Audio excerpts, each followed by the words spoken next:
दोस्तों, अगर आप पीएसएल इंडिया लिमिटेड के निवेशक हैं और आप अपने पैसे की इंतज़ार कर रहे हैं तो संभवतः आज आपको जो हम अपडेट देने वाले हैं या जो न्यूज़ आज आपको हम देने वाले हैं वो आपको चौंकाने वाली ज़रूर हो सकती है। नमस्कार और आदाब दोस्तों, मैं यूएस खान और आप देख रहे हैं एसटी न्यूज़ टीवी। जैसे कि आप जानते हैं कि पी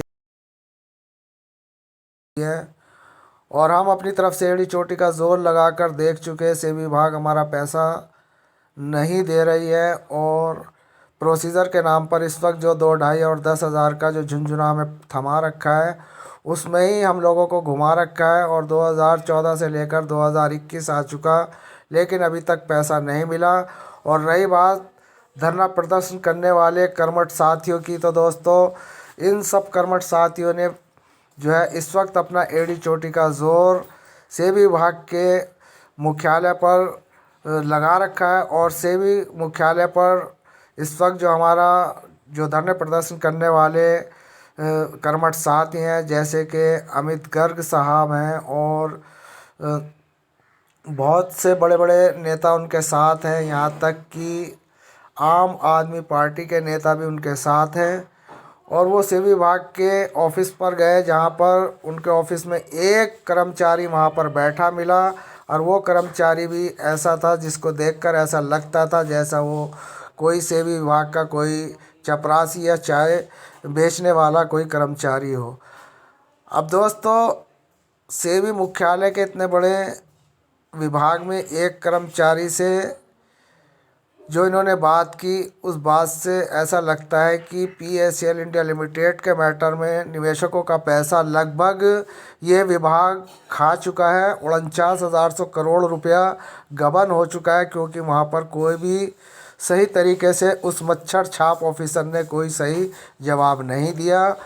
क्योंकि इतने बड़े बम्बई के सेबी विभाग ऑफिस में एक कर्मचारी का होना सिर्फ ये दर्शाता है कि हम लोगों के जो इस वक्त धरने प्रदर्शन चल रहे हैं उनको देखते हुए ये लोग हम लोगों को इस पर जवाब नहीं देना चाहते। इससे साफ जाहिर होता है कि सेबी विभाग हो या आरएम लोढ़ा हो, इन लोगों की नीयत साफ़ नहीं है। अगर इन लोगों की नीयत साफ़ है तो फिर सरकार इनके साथ मिली हुई है जो उनसे इस पैसे को ले चुकी है। यही सब इस वक्त हमारे दिमाग में चल रहा है, क्योंकि सेबी विभाग से जो बात हुई उससे ऐसा लगता है जैसे सेबी विभाग पीएसएल के बारे में कुछ जानता ही ना हो।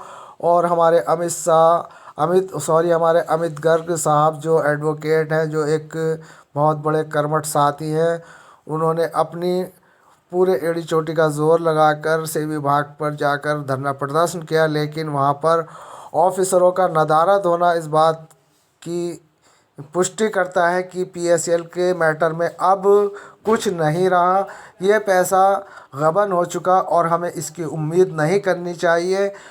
और अगर दोस्तों इसकी उम्मीद घर बैठकर आप कर रहे हैं तो वो घर बैठकर उम्मीद करनी बेकार है।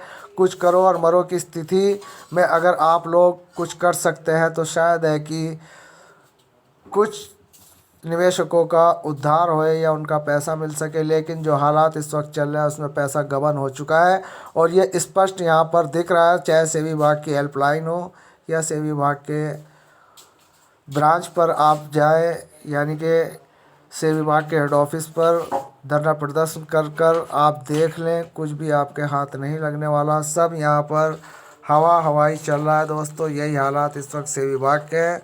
तो दोस्तों यही आपको बताना था कि अपने पैसे को लेकर अगर आप इंतज़ार कर रहे हैं तो आपका इंतज़ार करना बेकार है।